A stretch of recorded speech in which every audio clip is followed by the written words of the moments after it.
Chrome Heart, a luxury brand that has become extremely prevalent in recent years for selling silly stuff for silly prices. This cult brand's audience's behavior is almost cult-like, the way they are willing to throw insane amounts of money at anything this exclusive brand produces to a point where they try to make it their whole lifestyle.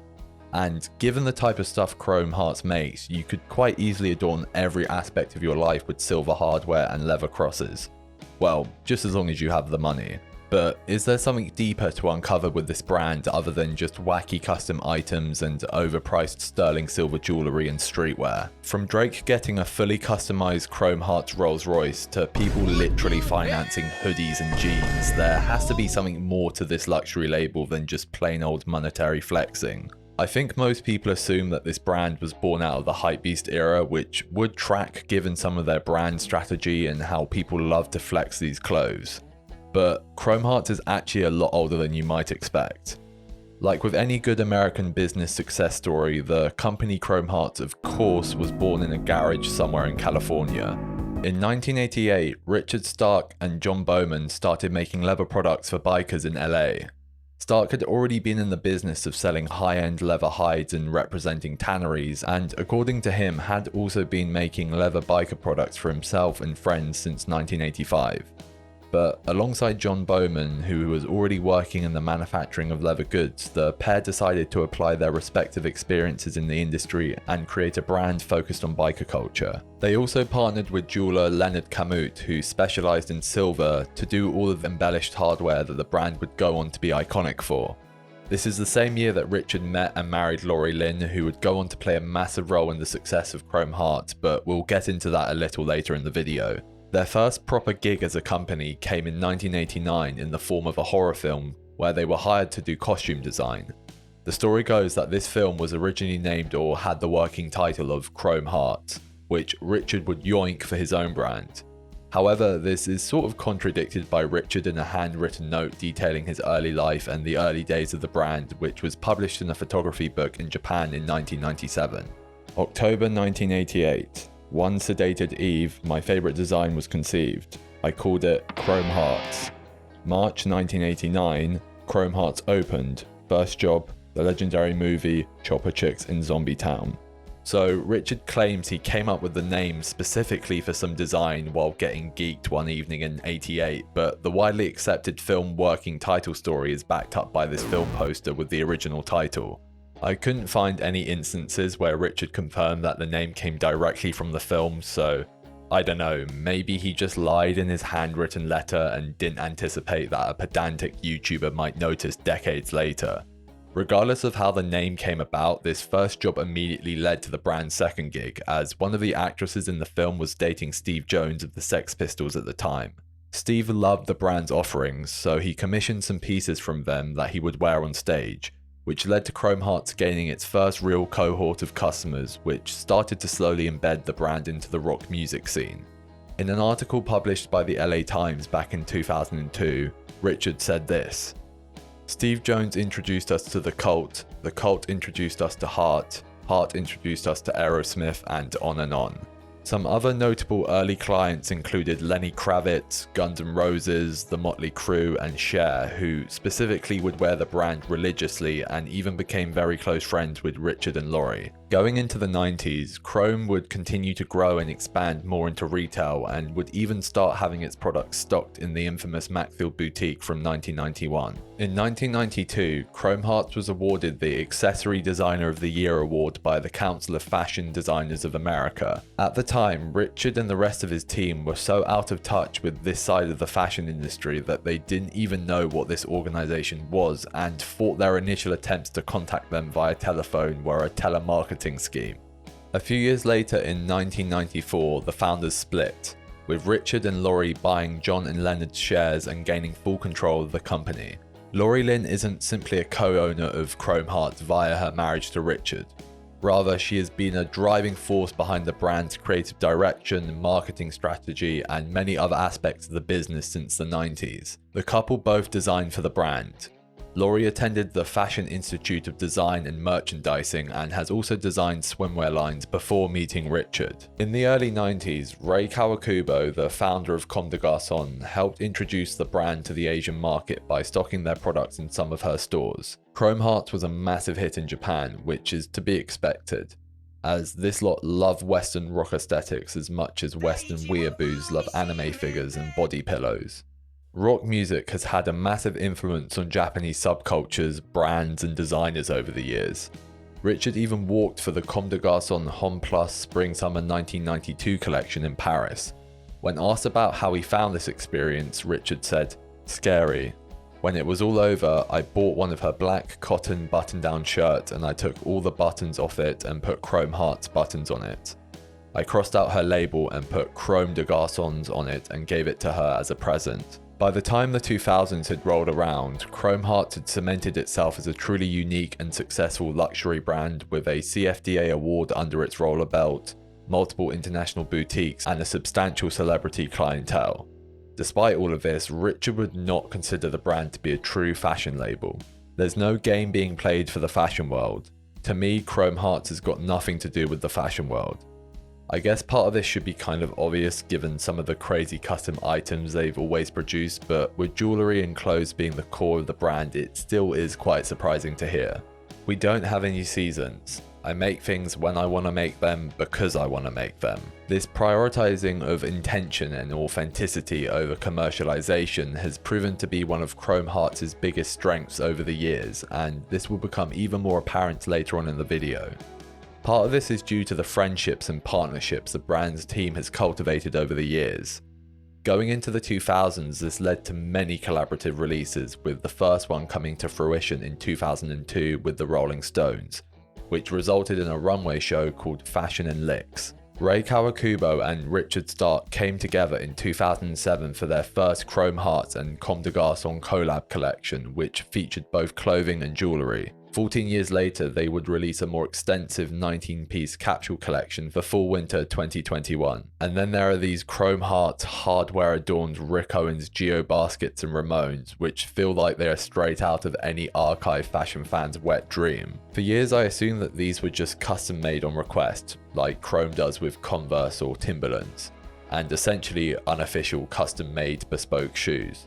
However, these are actually from an official collaborative release with Rick Owens, dating back to 2010.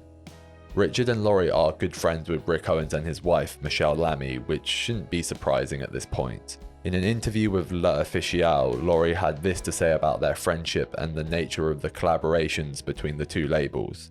"Rick and Michele are our family in Paris. So Sunday dinners together, sharing life together there. Dinner conversations naturally revolved around art, music, design, and just evolved into doing things together. It wasn't a collaboration, we always just admired each other's work." In a modern context, the concept of collabs is massive across all corners of the fashion industry. I think this was largely due to the rise of the hypebeast era and sneaker culture of the late 2010s and the early 2020s, which at their peaks both utilized these collaborative releases to bridge audiences and generate a lot of attention and hype. And I think it really set a precedent for the rest of the industry. Basically, the fashion zeitgeist mirrored exactly what Fortnite did with the never-ending stream of crossovers to rake in as much money as possible. Chrome Hearts definitely didn't invent the collab, but they were ahead of the curve on this front, especially considering some of the brands that they were partnering up with went on to become regulars for collaborative releases when it became the norm years later. Let's take a quick intermission so I can remind everyone watching to please scroll down and comment something nice and interact with all these lovely buttons. If you need some more convincing, look, I've turned them into custom Chrome Hearts buttons. If you could get a custom Chrome Hearts version of any random or absurd item, what would it be? Comment your answer down below. For me, it would be a Chrome 100k subscriber plaque. Coincidentally, I am trying to hit 100k subs by the end of the year, and who knows, maybe if this video does well enough, YouTube will send my silver plaque via the Stark family facility to sort that out. Anyway, back to the video. In 2017, rap overtook rock as the most popular music genre in the US. Given that Chrome Hearts built its reputation on the rock aesthetic, you'd probably expect that it would lead to the brand fading into obscurity as a relic of the past, sported only by recently divorced men going through a midlife crisis. But rappers seem to love the brand just as much as rock stars did, if not more. During the 2010s, there was more of a focus on the denim, t-shirts and hoodies, as leather jackets and gothic jewellery didn't really fit into the streetwear aesthetic that was popular at the time and adjacent to the rap genre. This is where I think a lot of the criticism towards Chrome Hearts began, because $20,000 for some jeans is a bit of a sticky one still. I think the retail price for something like this is actually nearer $4,000. I don't know why I'm saying that like it makes it any better.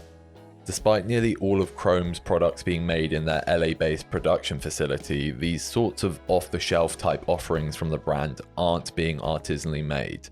They are just screen-printed blanks, usually from LA Apparel, or getting some normal denim jeans and slapping some leather patches on them. Despite all the celebrity co-signs, collaborations and acclaim we've discussed so far, until the 2020s, Chrome Hearts was still a bit of a if you know type brand. Not that it was some underground, extremely gate-kept brand that only celebrities were allowed to know about or anything like that. I think because of the price tags, the exclusive nature of the brand, and how the streetwear-oriented pieces sort of blended into the logomania of the hypebeast era meant that it got overlooked for a while. People have started to get bored with mainstream luxury brands in recent times, especially as it's becoming more apparent that most of them rely on artificial scarcity and value while quietly emulating the questionable practices more commonly found in fast fashion. So I can understand why a brand like Chrome Hearts would suddenly become more appealing. Even if you are buying an overpriced long sleeve, at least it was screen printed in their USA-based factory and represents a brand that does value creating bespoke and artisanal products rather than doing anything they can to cut costs and maximize profits. So with these sorts of items, you are essentially paying to be a part of an exclusive club rather than expecting every penny of the price tag to be justified with the highest quality materials and artisanal production techniques. Not to say that Chrome Hearts doesn't do this with other products, I'm just referring to the standard clothing type products which all sit towards the lower end of their catalogue. With so many celebrities having co-signed the brand years or even decades ago, by the time we hit the 2020s, I think it created a sense of FOMO, which thrust the brand further into the mainstream. It's also worth noting that prior to Chrome Hearts becoming ultra mainstream, apart from online presence and viral marketing, they had all the ingredients to guarantee a brand's success in the digital age. However, they had achieved all of this 20 to 30 years beforehand, which I think gave them even more value and added to that FOMO element for consumers for not being tapped in earlier. Collabs, high quality and in-house style of manufacturing, both authentic and artificial scarcity and value. They had celebrities wearing their products even before they had a mainstream audience, which is the build a successful brand cheat code in the modern day. Virgil Abloh built up his early brands Bintril and Pyrex this way. Funnily enough, Virgil also collaborated with Chrome Hearts back in 2017 and was very vocal about his love of the brand. So, as well as having a recent boom, how have they remained relevant and popular over multiple decades, while seemingly breaking so many rules? Well, I think one reason is that at its core, the brand has an incredibly strong design language. And with the business model of them chromifying anything, they can move with the tides of fashion trends, with a lot of the work being done for them by the customers who will purchase the types of items that are trendy. For example, for any culturally significant shoe, there will be a custom chrome version of it. So for whichever one is popular at any given time, the chrome one can act as a holy grail version. As already mentioned, in the 2010s, the streetwear adjacent pieces were very popular, but now in the 2020s, with more people getting deeper into fashion, the jewellery has seen a rise in popularity. It is sort of the de facto if you're a young male getting into fashion and are at the stage where you want special or expensive jewellery, then Chrome Hearts feels almost like the only option. At least for rings, as another option I see a lot of is Frank Ocean's Homer. Ooh, 90. But that's mainly chosen for pendants, and as I've said on this channel before, that's just another flavour of overpriced silver that younger fashion bros go bonkers for. What I like about Chrome Hearts is that everything they release is made in their production facility located in Hollywood. There are some exceptions to this, but in those rare cases, the manufacturing is still extremely high quality and usually done in Italy. Basically, the kids working for Shein aren't being forced to do overtime to shit out some chrome trucker hats. Considering that this is the sort of thing that other luxury brands have proven they are willing to do, it's nice to see at least some mainstream luxury labels continue to maintain a level of integrity. They are also outwardly and proudly a family business, with even Richard and Laurie Lynn's kids being involved in the brand. And there's just something inherently silly about chrome hearts that I just can't help but respect, even though I will likely never buy anything from the brand. Like, if you're rich enough and you want a chrome rat trap or a fucking crack pipe, then they'll make that happen for you. Before the video ends, I just wanted to let you guys know that I actually have a release schedule now, so moving forward you can expect a new video every 3 weeks dropping on Sundays. Also, if you would like to support the channel beyond just watching and engaging with the videos, I have just set up a YouTube membership. That's the end of the video, goodbye.